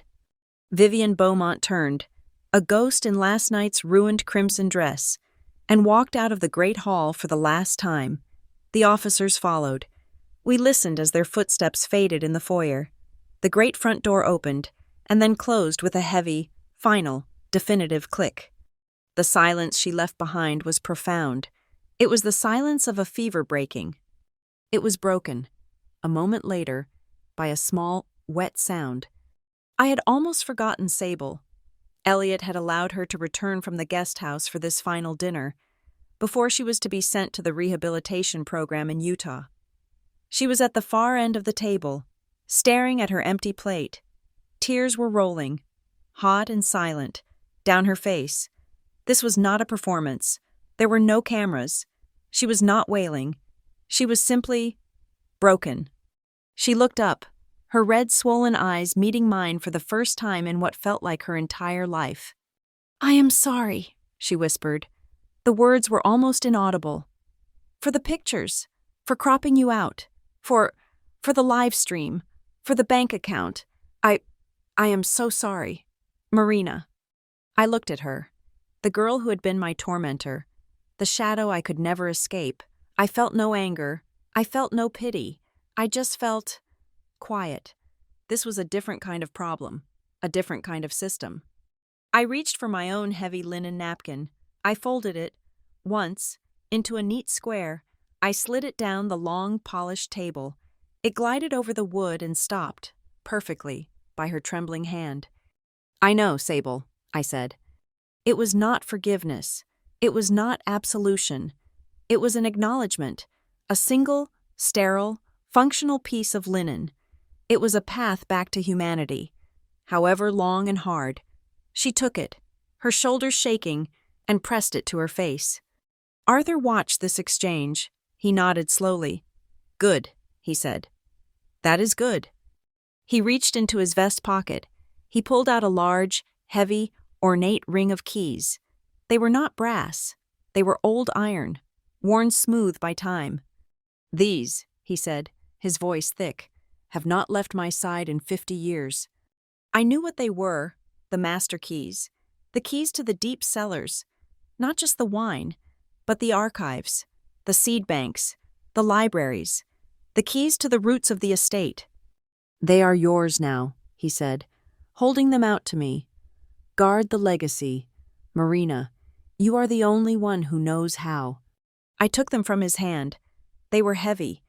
They were the weight of 100 vintages, the weight of the future. I closed my hand around them. I met my grandfather's gaze. He followed my eyes as they rested on the walnut cane beside him. He understood. Without a word, he lifted his hand from the cane, a silent offering. I took it. I tapped it once on the floor, a single, solid sound, a new authority. "My grandfather," I said, looking at the small group, "asked us to pray for the truth. The truth is here." I looked at Sable, who was watching me, her face raw. "Now," I said, "let's pray for kindness." As if that was her cue. The kitchen door swung open. Rowena emerged, and she was beaming. She was carrying a single, perfect, golden brown pumpkin pie. The smell of cinnamon, nutmeg, and roasted gourd filled the room.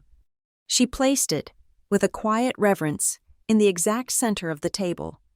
"There," she said, her voice warm and full of life. "Now the table is a table again." I sat down. I looked at my own wrist.